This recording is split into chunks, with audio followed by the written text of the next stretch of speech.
Lovely. Welcome, everybody. Thank you for joining us today. So this session is a chance for you to hear directly from two of our assessors, Kate Fellows and Ed Clark, who are going to be sharing insights, reflections, and some practical advice on the assessment process.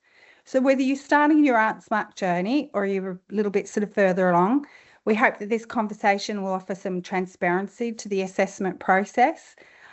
Kate and Ed are going to share some of their thoughts for the first sort of like 25 minutes, and then we'll have time for questions afterwards. We're going to be recording the first part of the session with Kate and Ed, but we won't be recording the questions and answers. So also, if you do have any questions, make sure you pop them in the question button, and we'll have about 25 minutes for those. But I'm going to hand over to Kate and Ed, who'll introduce themselves more fully and also to share some of their insights and advice. Hello, I'm Ed Clark. I have been an Artsmark assessor for just over a year, so I'm the newest of the group. At this point, I've looked at probably well over 100 schools, so that's gone quite quickly.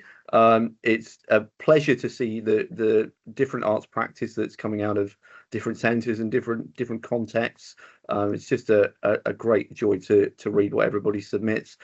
In my day job, I'm also a senior leader in a large secondary school in Suffolk, which is on its 5th Artsmark journey. So I'm kind of also living the Artsmark process day to day on the ground as well. So I kind of have two differing perspectives on the process. Hello, my name's Kate Fellows. I'm the Head of Learning and Access for Leeds Museums and Galleries. That's my day job. I do Artsmark a bit on the side. I've been assessing for about 10 years. And I thought I'd talk through a little bit about my process to start with, and then that'll lead into some bigger conversations. So when we get the statement of commitment and the statement of impact in, once you've submitted them into the system, they magically get assigned to one of us. And we look at those two pieces of paperwork. My process is that I read it through once, really briefly, to try and get a sense of where you are as a school, and then I go back and read it much more in depth. The first reading, I'm just looking to get a sense of where you are in terms of a silver, gold or platinum school. And to give you a rough sense, silver schools are doing a lot. There's a lot of activity. There might have been something in the past where you haven't quite done things. Gold schools, you're more embedded, you're looking at your curriculum, you're working with lots of different cultural collaborations. And platinum, you're sharing outside of your school and outside of your mat. So it's beyond your multi-academy trust. You might be sharing and influencing practice that's changing policy, it's doing regional stuff, it's leading CPD. So that first reading kind of gets me the sense of where you are. I will then go back and read really, really carefully for the second read and look for the evidence against the 8 criteria. And we really are looking for evidence across all the criteria. Either then score that application gold, silver, gold or platinum against each of those criteria. So I'm looking and I'm reading for children and young people's voice, I'm reading for cultural collaborations, I'm reading for leadership, and I'm making notes and then I'm scoring each one. We then all as assessors look for a best fit model. So actually out of the 8, if you've got 6 silver and 2 gold, you'll come out as a silver school. But we will say in the comments, you're doing these things really well. And we might use the language associated with gold in the feedback for those 2 bits you're doing really well. But in the silver bits of the feedback, we'll say you're doing really well in these, but actually to take the next step and to push it all up to gold, you need to be doing this. So that's what we aim to do in our feedback. We don't get to see any of the previous things either. I think Ed's going to talk a little bit more about that in a bit. But we also, if you're aiming for those higher levels, we also want to see all the criteria fulfilled for the lower ones. So actually, if you're a gold school, you also need to prove that you've done all the silver things. Otherwise, we see a really spiky profile and we're not sure where to put it. If you're coming out on the cusp for me of silver gold or gold platinum, I'll give it a 3rd and possibly a 4th read through. Most take about 2, but sometimes we read like, I'm really not sure where this goes. So then when we're uncertain, we will write a feedback comment, and then we will send it in for a second or review assessment. And then it gets assigned to another assessor to read again. So we will write your feedback comment for the school, and we'll also write a comment for that assessor to say, these are the bits I found really easy to mark. These are the bits I'm not so sure of. What do you think, in essence? And when I get a review in, I don't, first of all, in that first reading, again, when I've got a review, I don't look at what the other assessor has said. I make my own judgment first. And then I'll go back and have a look at what the assessor said and said, actually, yes, we've sung from the same hymn sheet. We're saying the same kind of things. And then if we're still in disagreement, say I've said, I think this is a gold school, and Ed says, I think this is a silver school, then we have a panel meeting, and we have those once a term, and we discuss it around the table and go, actually, I thought this because of this, and I thought this because of this. So we're not just getting the narrative basis, we're actually having a really concrete conversation about it. That also helps us inform future decisions as a group of 6 assessors, because that helps us shape where that boundary lines are. So it's always cusp ones that come to the moderation meetings, or if there's a no award, hopefully that won't be any of you guys, because you're listening to us, and they'll all be wonderful applications. But very occasionally we do get a school whose path has changed along the way, and it might be a no award, or they're a particularly different setting. So you might be sitting there in a primary school or a secondary school in mainstream, but we also work with hospital schools, we work with pupil referral units, we work with settings other than schools to assess them, and sometimes they come to moderation panel meetings as well, because they're not quite fitting the criteria in the same way that we usually expect. So that's a bit about our process and about how I kind of interpret that. And I'm going to hand over to Ed to talk a little more specifically about some tips and tricks. Thank you very much. Brilliant. And just to kind of support that, I think in terms of my assessment process, I'm almost exactly the same as what Kate's just said. So that first read kind of gives me that overall sense of where I think it is, and then it's a second scrutiny where I'm going through and I'm picking out specific evidence, and I'm sort of challenging my own thinking as to where I think it's sat against the criteria. And sometimes I'll go, well, at first reading I thought this was a silver, but actually the more I dig into it, the more I'm seeing that actually work has been embedded over a period of time, and actually no, maybe this is a gold. So can I then extract enough evidence from the other areas that I can go, actually, yeah, I can support that, and either it's a low gold or it's a or it's a solid gold. So it's that second scrutiny, and sometimes as Kate said, you'll go back 3 or 4 times, and those are the ones that turn into quite long ones, and you're writing feedback at midnight. But it's worth it because the school got what they deserved and what they earned. So yeah, just to support that. But I'm going to go through a few kind of top tips and kind of pitfalls and things that perhaps you want to watch out for as you're going through your statement of commitment and then your statement of impact, and thinking about how you can submit everything. But I'd just like to say it's really it's so encouraging and brilliant to see so many people attending this session and actively engaging. I just think it says an awful lot about the enthusiasm for the arts and wanting to continue that sort of arts excellence. So that's brilliant. So just starting out, is thinking about more the sort of the values and ethos side of it. One mistake to avoid when you sort of, particularly if you're starting on your first Artsmark journey, is to think of the Artsmark process as a way of doing more art. Doing more art will happen through the Artsmark journey, but really it's about how you strategically get the most on a whole school level out of participation in arts and creativity. So it may be that you end up delivering more in your curriculum, and it may be that you end up doing more enrichment or whatever it happens to be, but it's more about how does the whole school at every level benefit from participation in arts and creativity and culture. So it's that mindset, and any evidence that you gather from that embedding on a whole school level is going to feed in across the 8 framework criteria, but particularly in that values and ethos. So that's where you would kind of put the evidence of that.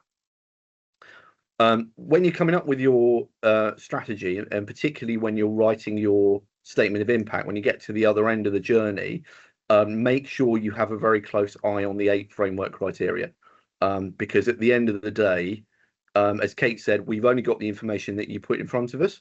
And also, if we can't clearly understand how that evidence supports those 8, think of them as assessment objectives. If you're talking in GCSE language, it's those assessment objectives. How can we demonstrate that we've got evidence for values and ethos, equality, diversity and inclusion, children and young people, leadership, curriculum design and delivery, range of offer, CPD and cultural collaborations.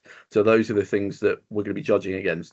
And you don't have to, bullet point them and say, children and young people, this is what we've done. Just have an awareness of how, will the assessor be able to read what I've written and clearly make the association that it fits into this, into one of those 8 criteria.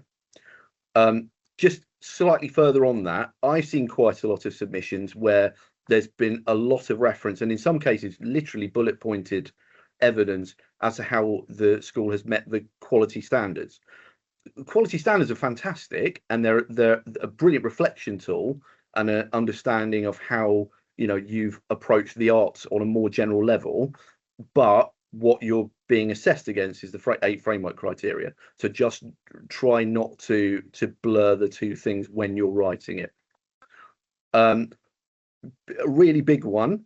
So your statement of commitment and then your statement of impact, you've only got 3,150 words that you can use to deliver your, all of the evidence that we're going to see when we're assessing your school. When you're writing it, getting your submission down to 3,150 words should be a challenge. If you've done 2 years of arts practice and you've enacted a whole load of strategies that meet all of the 8 framework criteria, you should be going through trying to figure out how you can slim down your submission to make it fit the boxes. And this is a tip I would absolutely give anybody who's kind of going through their first time. If you're writing it and you're struggling to find 3,150 words, what you might want to do is press pause and go back and think, have I actually delivered enough for this journey? Am I better to wait, do a little bit more and come back? Because that's quite a good indicator that perhaps actually there wasn't as much there as you at first thought there was. As Kate said, you've got your silver, gold and platinum levels. As you're going through, and particularly when you're coming towards the point where you're going to write your statement of impact, I would go back to the overview of what those 3 look like. You will definitely have a thought in your head as to where you think your school is going to sit against those things. And I would take some reflection time, and I'd look at it and I'd think, what evidence do we have that would support where we think we wanted to be, or where we think we were going to be? So if you think you're going to be a silver school, are you able to demonstrate that you've got really strong emerging arts practice across your school, that art is bedding in and it's part of everyday life and it's affecting wider teaching, not just the delivery of art and design or dance lessons or whatever it happens to be. If you think you're going for a gold, do you think that you have embedded arts practice? It's rock solid, it's part of the school. If you went and talked to any student in the corridor and talked to them about art, they'd be like, yeah, art's everywhere. Yeah, we're all involved in that. Are all teachers across your school in some way involved in the delivery of art? Is Mr. Smith, who does geography, does he have some kind of engagement with the arts through his teaching or through his tutoring or whatever it happens to be? And then with platinum, it's that you've done everything for gold, and you are in some way acting as a leader. You have a voice beyond your school. You are an advocate. You're supporting other schools. You're seen as that that school that we go to, that we talk to about how can we make our arts better. Do you have that wider voice of advocacy at a regional level, national level? Are you part of the conversation? So I would just take a little reflection time, go back and think, well, okay, when I submit it, what evidence am I going to put in there that's definitely going to show that that's what we are? On the question of leadership, so not just the leadership criteria, but just more broadly, one thing I see sometimes is you'll get a submission and it's written in the first person. And the sense straight away, there may be fantastic evidence in it. The sense straight away is, was this an individual that was driving? It may be a small school, it may only be 40 people in it, but was this an individual who had a real passion for it and was driving a project in school? But was it a limited thing, or is this something where the whole leadership, the governing body, staff, are bought in, and it's being driven at the top level across the school? So make sure that you've got evidence that shows that this is a whole school thing and that it's being led. And particularly if you're gold, but particularly if you're platinum, are you demonstrating leadership as a school beyond your school? Are you leading things? Are you driving things? Are you providing support and scaffolding to others? Are you an arts leader in some way, shape, or form? Before you submit your statement of commitment, and particularly your statement of impact, I would suggest getting multiple people to read it. Your head will read it anyway. Your chair of governors will read it anyway, because they have to sign it off before they send it. You may find that a member of senior leadership or an arts leader or somebody has done the writing, they've read it as well. But get somebody who's not involved to read it, because for one thing, they might read it and go, you've completely forgotten to put this in. This is an amazing thing that you do, but it's part of the wallpaper. You're so used to doing it that you haven't put it in. We won't know that. We have no understanding of the day-to-day routines in your school. So get somebody else to have a look at it, because they may spot something that you've failed to put in, or they may look at it and go, why did you bother putting that in? That's not actually helped your case at all. You've got other things that you could be putting in. So get that critical friend. Maybe if you're in a trust, get somebody from a different school in your trust to read it and come back to you. I'm just going to echo again. We only have your statement of commitment and your statement of impact. So anything that's in there, we are going to be able to judge.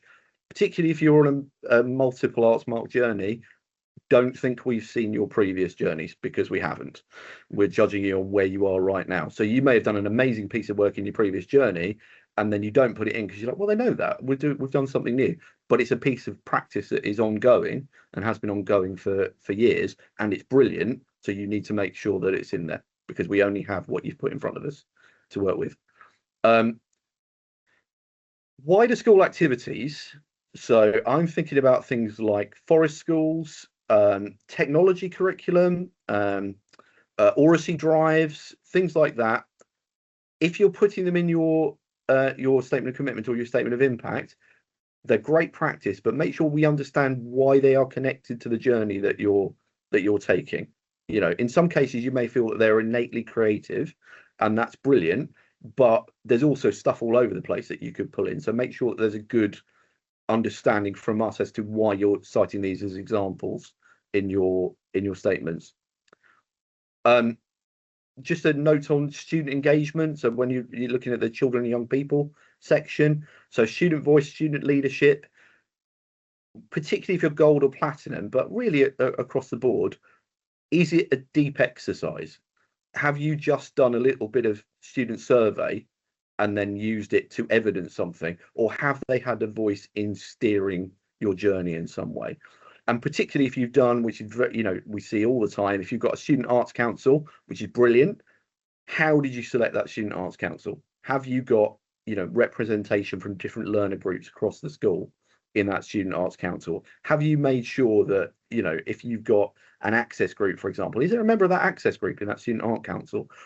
Or have you just ended up with the kids who are always engaged in art?